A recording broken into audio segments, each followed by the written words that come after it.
దిగులు పడకుము, జడియకుము. నీవు నడుచు మార్గమంతటిలో నీ దేవుడైన యెహోవా నీకు తోడయున్నాడు. యెహోషువ 1వ అధ్యాయము 9వ వచనం. దేవుడు నీ మార్గమును సరళము చేయును, ఆ మార్గములో నిన్ను నడిపించును మరియు నీకు తోడయుండును.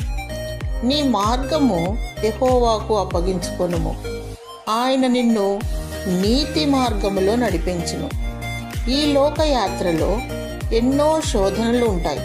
అవి మన గమ్యాన్ని చేరకుండా ఆటంకపడుతూ ఉంటాయి. భయపడక దేవుని యందు భయభక్తి కలిగియుండి విశ్వాసము కలిగియుండుము. దేవుడు నీకు విజయం దయచేస్తాడు. దేవుడు నిన్ను ప్రేమించి విశ్వాస యాత్రలో విజయం ఇచ్చునుగాక. ఆమేన్.